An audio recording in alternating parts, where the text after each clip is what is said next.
Implementasi yang terjadi setelah strategi yang dilakukan oleh pesantren yaitu yang pertama, interaksi sosial santri berdampak positif. Kemudian santri saling menghormati perbedaan budaya dan saling membantu dalam berbagai hal.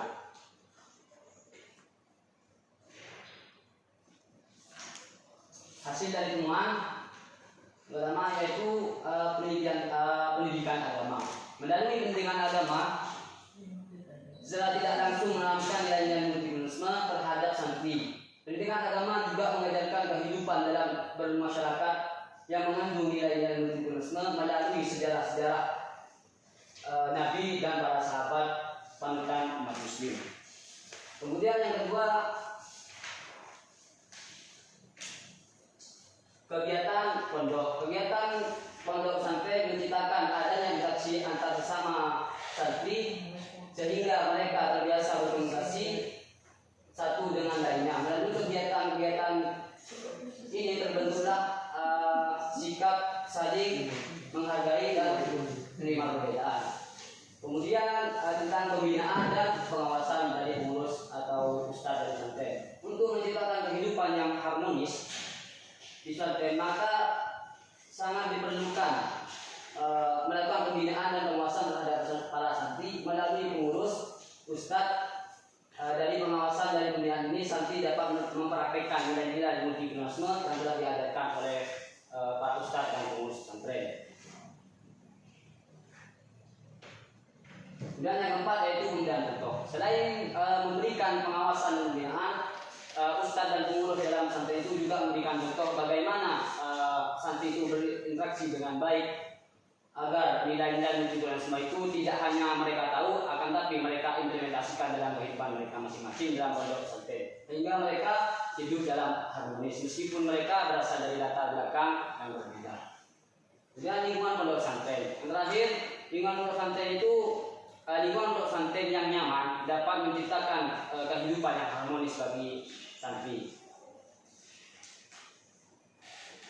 Temuan yang kedua yaitu implementasi nilai-nilai multikulturalisme dalam interaksi sosial.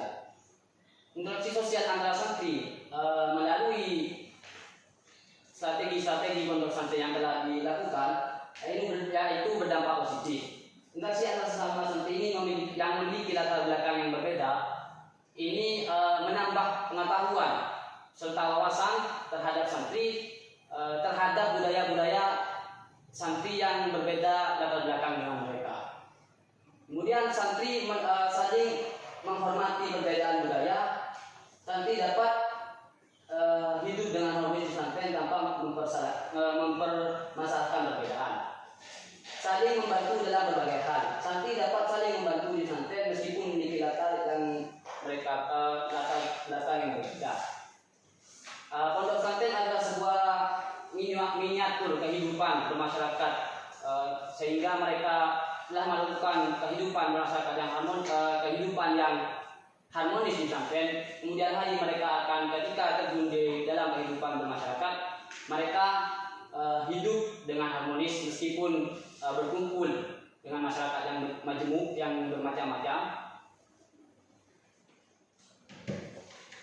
Kesimpulan dari bidang ini yaitu strategi pondok pesantren Darullah wal Karamah dalam menanamkan nilai-nilai multikulturalisme dalam praktik sosial yaitu dengan 5 strategi. Yang pertama, pendidikan agama yang secara tidak langsung menanamkan nilai-nilai multikulturalisme kepada setiap santri. Yang kedua, kegiatan pondok dengan kegiatan pondok seperti jamaah dan ada beberapa takdimat menampilkan untuk menampilkan budaya-budaya santri dari berbagai latar belakang. Yang ketiga, pembinaan dan pengawasan, kemudian pembinaan contoh dan lingkungan pondok pesantren yang nyaman. Implementasi dari komunisme dan interaksi sosial santri Darullah wal Karamah yaitu interaksi sosial santri positif dari berbagai latar belakang. Yang kedua, santri saling menghormati perbedaan budaya dan santri saling membantu dalam berbagai hal. Itu saja presentasi dari kami, kurang lebihnya mohon maaf. Kami selaku mahasiswa tentunya tidak sempurna skripsi kami, jadi kepada ibu pembimbing, kepada ibu penguji mohon dimaklumi. Wassalamualaikum warahmatullahi wabarakatuh. Oke, mulai ya. Anda kepada penunjuk utama, silakan.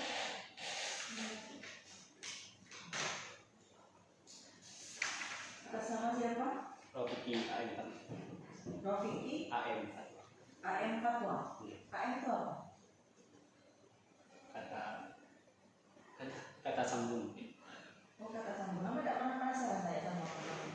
Pernah tanya tapi Bukan sama tulis ya di kaki apa akar kan? tidak. Pertama yang saya sampaikan judulnya apa judulnya? Nilai-nilai multikulturalisme dalam interaksi sosial anti pondok pesantren Darul Karamah Desa Sidoarjo Kerasaan. Oke.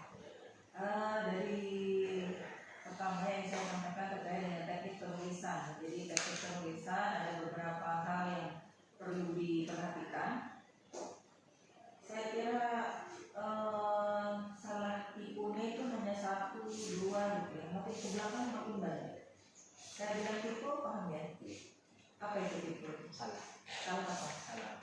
Salah penulisan. Hampir dari depan ke belakang rata. Implementasi multikulturalisme itu banyak yang kurang-kurang. Ya, setelah saya ke belakang makin lama makin banyak. Ya, nanti tolong diperhatikan. Ya, salah tulis itu kalau 1, 2 itu menunjukkan bahwa Anda manusia. Tapi kalau banyak menunjukkan ketidaktelitian. Nah, berarti kalau kalau ngetik itu asal aja.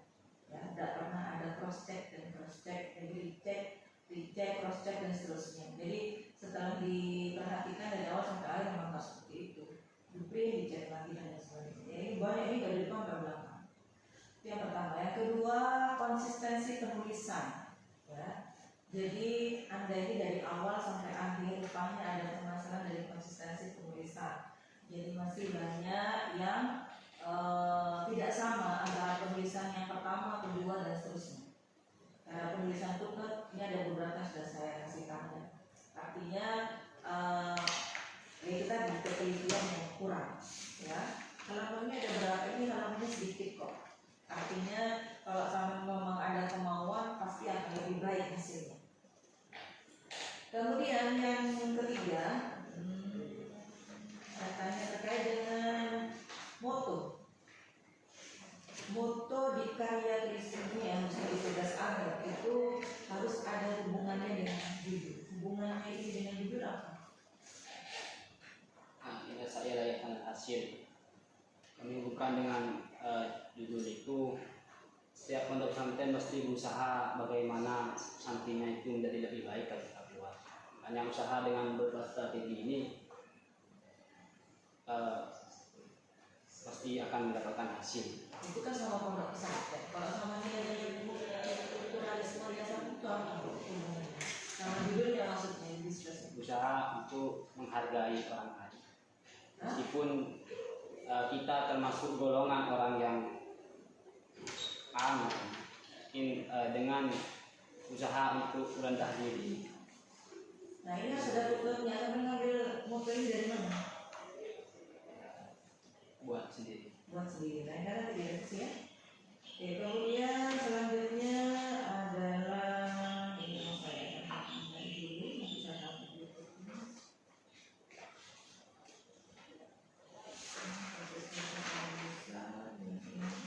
Ini ada beberapa footnote yang tidak lengkap itu gimana, hanya namanya saja. Kenapa kok sekarang begitu? Dua. Maksud? Karena yang di atas sudah dalam jurnal itu saya pakai di atas, lengkap lengkap. Kenapa kita tulis namanya saja kalau kedua dirujuk kembali? Saya lama saja? Enggak, saya ikut mendelay gitu. Nah kalau dikatain begitu nggak? Pertanyaan saya, dikatain begitu nggak? Hah? Iya apa enggak? Kurang tahu. Berarti nanti dipastikan ya. Jadi yang dari Mendeley itu tetap disesuaikan, masih bisa diedit kok. Jadi ya nanti bisa ada angka halamannya dan lain sebagainya untuk memastikan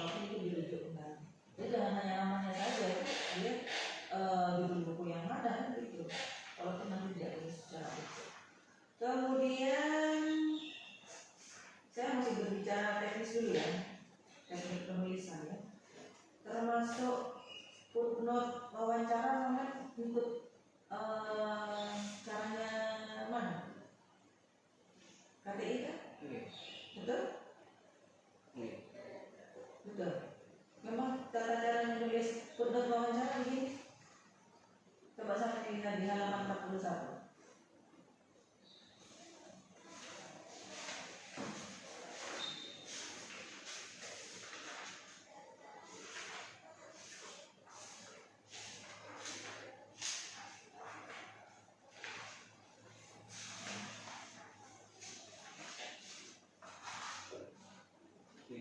Begitu. Wawancara dengan Ustaz Muhammad dulu. Saya tanya apakah di KTI penulisannya begitu? Oke. Hah? Oh ya, berarti sana tidak baca KTI. Saya hanya tanya sebenarnya mau memastikan. Kalau yakin berarti salah. Ya. Tapi udah tidak pernah percaya. Kemudian kesimpulan nanti dipoinkan ya. Kesimpulan itu dipoinkan. Kemudian daftar pustaka itu nanti harus diperbanyak menjadi 55. Punya sama itu hanya sedikit sepertinya. Ya ini untuk buat makalah saja segini. Jadi kalau untuk tugas akhir minimal 50 ya. Kemudian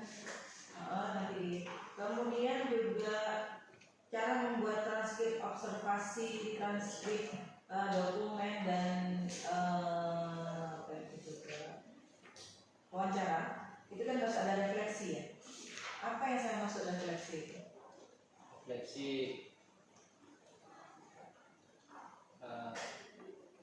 penyaringan. Penyaringan. Penyaringan apa yang harus disaring? Antara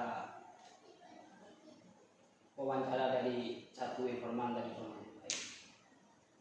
Bukan, refleksinya setiap kali satu informan. Kalau wawancara kan setiap kali mewawancarai satu orang kita harus merefleksikan. Setiap kali observasi satu kegiatan kita harus merefleksikan. Dokumen satu kita harus merefleksikan. Artinya menyimpulkan. cara menyimpulkan itu bagaimana? Dengan menulis poin dari hasil wawancara. Itu saja. Kemudian saya tanya hasil sekarang ya. Kalau sudah tanya hasil, otomatis nanti akan berdampak kepada bab lain. Karena kalau sudah berbicara di bab 45, dari bab 5 pasti akan bersinggungan dengan bab 1, 2, 3 ya. Sekarang saya mau tanya, sampai ini kan rumusan masalahnya ada berapa? Ada 2. Rumusan masalah yang pertama Strategi untuk sampai dalam menangkan nilai-nilai tugasnya dalam versi sosial santri untuk sampai dan beberapa. Strateginya ya. Kemudian yang kedua Implementasi nilai-nilai tugasnya dalam versi sosial santri untuk sampai dan beberapa. Apa pengertian strategi itu, Mas? Strategi itu cara atau Itu konsep. saja? Menurut siapa itu?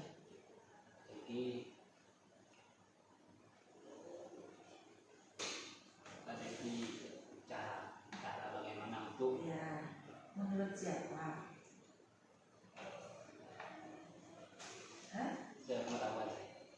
Kamu bisa lihat kok ada nggak di skripsi sama terkait dengan strategi? Dan Pertama, sampai strategi sama membuat pengertian adalah cara. Kalau nilai-nilai multikulturalisme itu apa? nilai-nilai multidimensional itu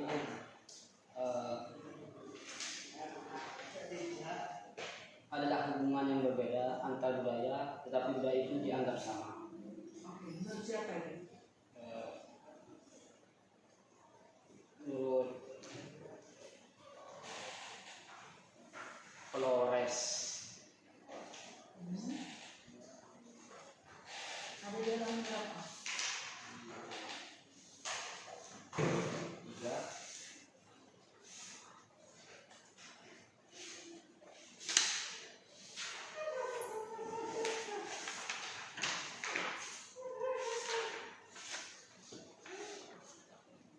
Leras memaknai multikulturalisme lebih menghormati dan ada kewajiban yang dimiliki dalam kesetaraan sosial yang ditawarkan. Ya, halaman berapa? Halaman 18. Halaman 18 di bab Di bab 3. Di bab 3. Iya kan itu bab 3. Di bab 2. Saya kira namanya yang ini sih ya. Di bab 2. Menurut siapa di situ? Leras. Oke. Kenapa kok nggak ada di ini apa di kerangka konseptualnya nama? Anda pakai siapa?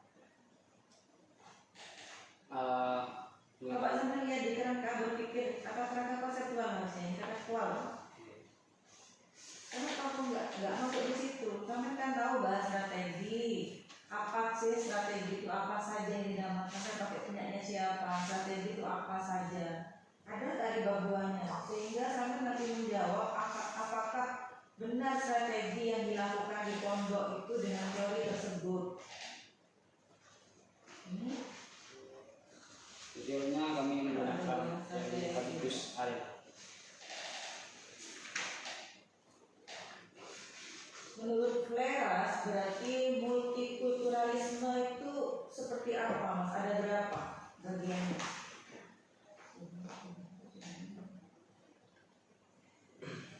Leras memaknai multikulturalisme dengan ideologi bahwa menghormati perbedaan adalah kewajiban yang diyakini dan kesetaraan sosial. Oke. Cara menghormati perbedaan menurut Leras itu seperti apa?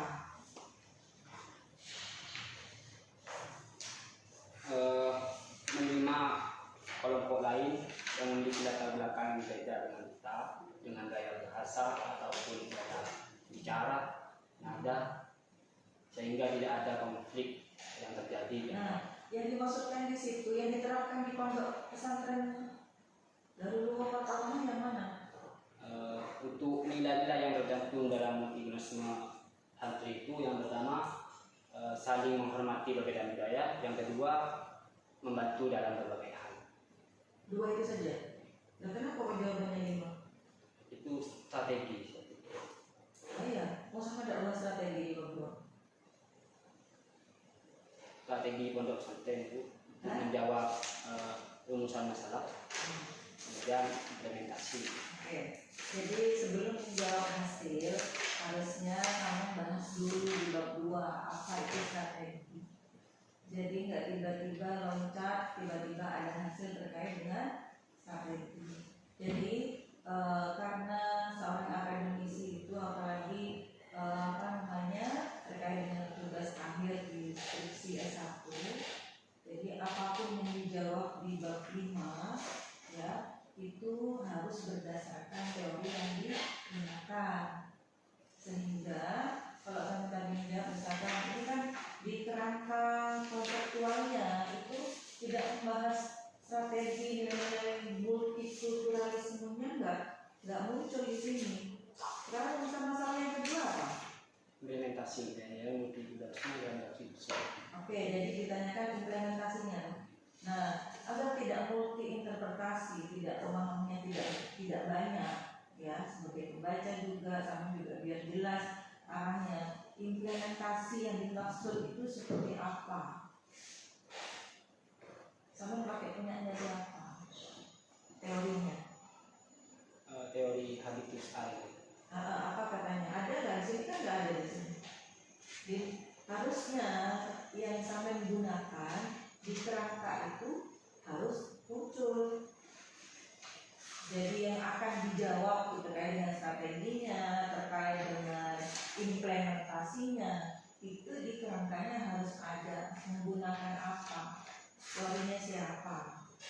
Kemudian apa katanya dia tentang itu yang kemudian nanti digunakan kacamatanya itu digunakan untuk menjawab penelitian yang di lapangan. Sekarang saya tanya, bagaimana sama proses menganalisis datanya sampai ada hasilnya? Pertama melakukan observasi, kemudian wawancara dan dokumentasi. Kalau teknik pengumpulan data yang pakai apa? Minus Kubernetes. Cara sampean atau teknik pengumpulan datanya pakai siapa? Jumlah data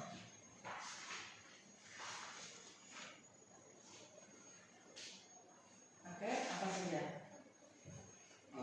wawancara. Kok sama pertanyaan saya yang pertama? Jawabannya? Kami tidak mungkin akan mendapatkan hasil kalau saya tidak menganalisis.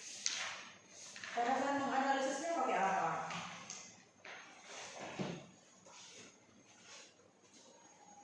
Menggunakan Apa? teori model Miles dan Berman, yaitu reduksi data, kemudian penyajian data dan pengambilan kesimpulan atau implementasi. Di abstrak sana kok nggak ada? Di abstrak sana itu loh, kok nggak ada itu?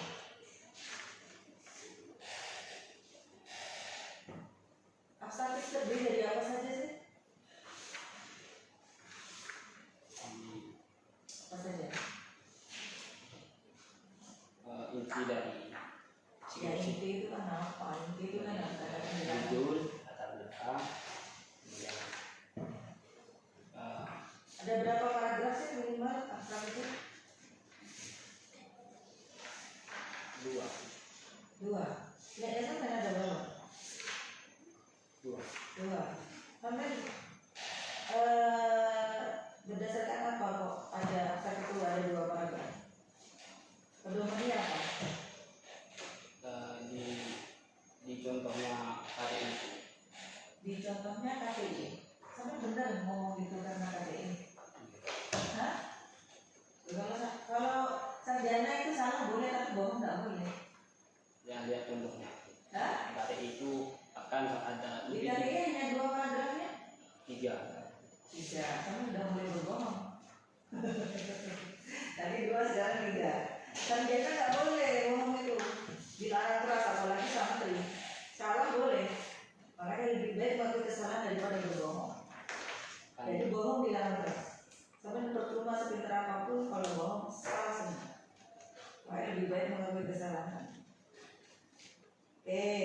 Jadi di sini permasalahan intinya akhirnya nanti itu akan ngaruh ke hasil. Gimana sekarang saya bisa memastikan bahwa jawabannya ini benar?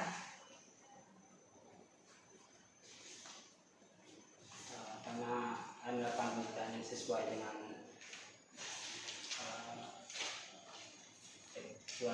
teknik-teknik penulisan. Gimana saya memastikan kamu sesuai dengan teknik? Dengan adanya dokumentasi, wawancara, dan hasil observasi. Semua sudah dicantumkan di depan sama dokumentasinya semua. Kalau sekarang saya salah satu aja. Kalau misalkan pemberian contoh misalkan, pemberian contohnya dimaksud seperti apa? Dari hasil observasi dan wawancara, kemudian contoh itu pendapat tentu Ustadz itu atau penulis itu tidak hanya memberikan pemahaman akan tapi juga melakukan, sehingga santri itu melihat, karena pengurus dan ustadz itu menjadi public figure dalam santri. Data apa yang saya paparkan untuk memastikan bahwa pemberian contoh itu benar, bahwa ini jawaban salah satu strategi yang dilakukan oleh pengurus. Melalui wawancara. Wawancara sama siapa? Dari pengurus ustadz, pengurus dan juga masuk. Tiga-tiganya sama cantumkan di sini. Kalau wawancara sama ketiganya, di halaman berapa? Di halaman 4.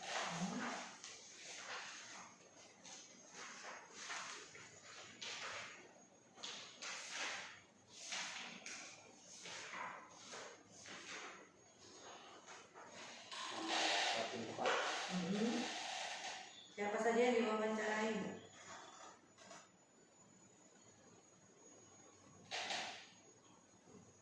Pengurus dan yang ngasih contoh pengurus. Yang diwawancarai pengurusnya. Pak, jadinya ngasih contoh nggak Pak? Ya, gitu pasti. Kan juga melalui observasi dulu. Mana hasil observasinya ada nggak di sini?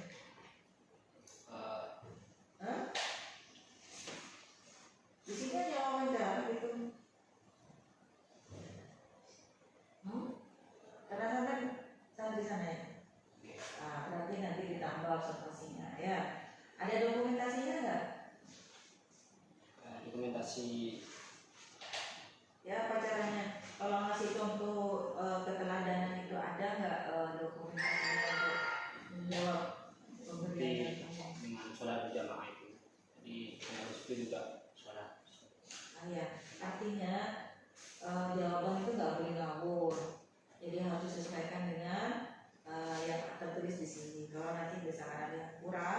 ditambahkan.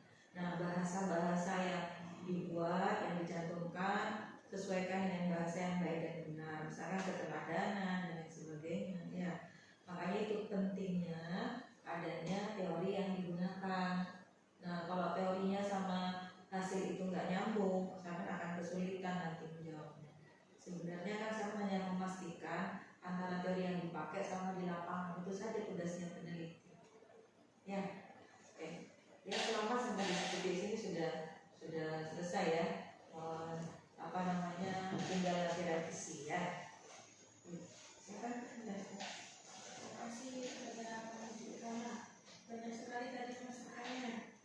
Jadi intinya ya nanti di bab 2 ditambahkan selain nilai-nilai multikulturalisme juga ditambahkan bagaimana strategi dalam menanamkan nilai multikulturalisme. Teorinya dulu, jangan menurut dari Gowal Karoma. Paham? Dari itu sumbernya itu dari mana? Strategi karena itu untuk menjawab pertanyaan rumusan masalah. Nah, ketika muncul di bab 4, tiba-tiba ada temuan nih. Temuannya strateginya itu melalui pendidikan agama, kegiatan pondok, pembinaan, pemberian contoh lingkungan pondok. Ini menurut kamu strateginya atau menurutnya siapa? Dari hasil wawancara kan. Dari wawancara. Hasil wawancara harus disinkronisasi dengan teorinya siapa. Nah, kayak gitu maksudnya.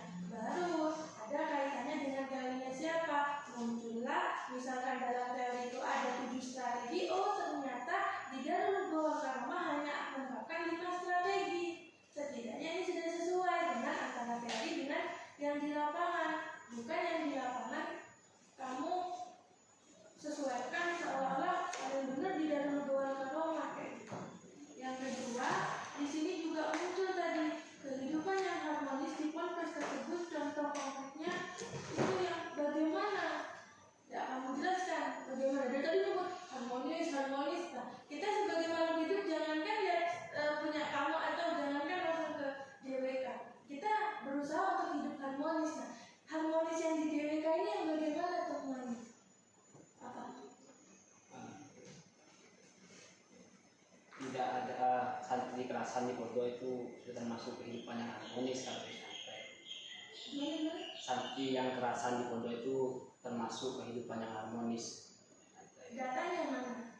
Kalau di DWK itu kan secara umum, kalau di pondok katanya harmonis. Kemarin saya mendengar dari salah satu pengurus di salah satu pondok ada yang sampai mau bunuh diri, ada yang kabur-kaburan. Nah, berarti kehidupan pondok nggak selalu harmonis. Nah, itu teorinya mana? Yang mengatakan kehidupan yang harmonis terus ada contoh modelnya di DWK.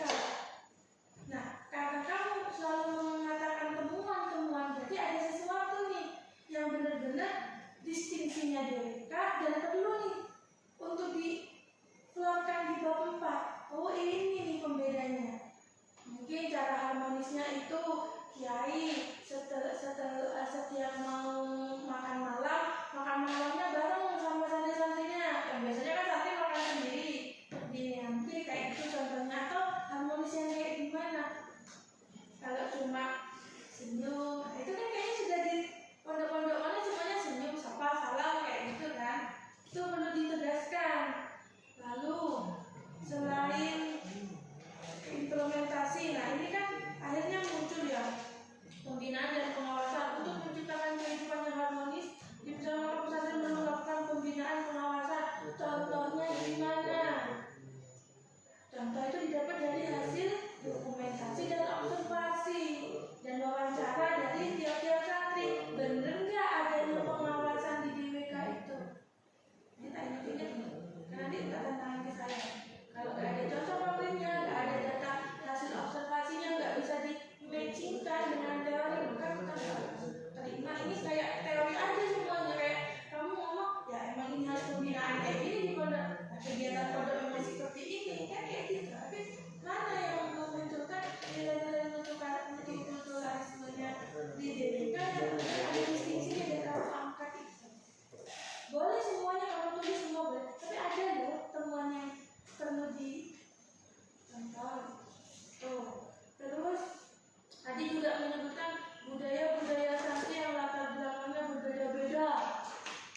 namanya apa? Di gaya bahasa. Apa? Gaya bahasa. Gaya bahasa. Nah, gaya bahasa dari mana sama mana? Kalau Madura sama Jawa itu kan beda. Kalau Madura itu kan bahasanya khas, nadanya agak tinggi. Nah, contohnya mana? Yang membedakan kata-kata yang nada tinggi, nada rendah, atau kata-katanya lah. Biasanya kalau untuk kalimat dari sebuah kata itu yang membedakan. Terus di situ kan ada budaya. Nah, dari yang keras sama yang halus, Jawa halus, Madura kasar, mana sinkronisasi budayanya yang menyatukan budaya seperti itu? Makanya dia satu asal, yang satu halus. Penyatuannya di DWK-nya gimana teman-teman? Semuanya itu melalui kegiatan-kegiatan. Nah, itu menjelaskan. Di sini nggak ada adanya penjelasan dari situ. Terus interaksi sosial yang positif itu kayak gimana tadi di kesimpulan mengatakan interaksi sosialnya positif. Bagaimana kamu menentukan interaksi sosial itu positif dan negatif? Menunjukkan interaksi sosial positif itu ketika santri bisa mengetahui budaya orang lain melalui interaksi mereka. Bagaimana kamu menyimpulkan semua santri itu mengetahui budaya orang lain? Dengan interaksi Misalnya contohnya kayak gimana? melalui kegiatan, misalnya ngobrol itu kan setiap kamar Itu itu kan opininya saya melihat terus ditulis. dengan wawancara dan dokumentasi. Nah, itu sinkronkan semua. Dikatakan interaksi sosial yang positif itu bagaimana indikatornya? Yang minimal dari bukti wawancara itu seperti apa contohnya? Dari berapa santri yang sudah sampai wawancara terus sebagian besar ngomongnya kayak gini semua. Nah, itu data santrinya juga di sini tidak boleh dimunculkan berapa yang diwawancara. Kalau cuma 1-2 santrinya ada 1000, imbang nggak kira-kira? Paling diambil yang pintar-pintar baca kitab kuning doang. Kayak gitu-gitu aja. Jadi antara teori dengan yang dituangkan di bab 4 itu tolong disinkronkan. Mungkin itu aja. Selanjutnya akan dilengkapi oleh Bapak Sekretaris. Monggo. Ya, sedikit saran saja kalau dari saya ya. Tadi sudah banyak sekali terkait dengan kutipan pihak nanti KTI-nya ya. Kutipan penggunaan footnote bagaimana itu, terus juga ada tadi juga di pembahasan belum terlihat analisis yang menggunakan teorinya itu teori siapa? Bourdieu ya. Makanya di pembahasan belum ada dialektika antara temuan, teori dan konsep-konsep atau penelitian terdahulu itu belum terlihat sama sekali. Makanya kan namanya penelitian itu adalah menghasilkan teori, mendukung atau menyanggah sebuah teori, itu kan namanya kualitatif itu di situ. Temuannya ternyata nilai-nilai itu ternyata tidak sama dengan teorinya Bourdieu, bukan lingkungan yang akan mempengaruhi perilaku. Ternyata temuannya juga ada beberapa psikologis misalnya seperti itu. Itu makanya akan menghasilkan temuan yang baru, mendukung, menyanggah ataupun menghasilkan teori. Itu namanya kontribusi penelitian dalam dunia pendidikan misalnya seperti itu ya.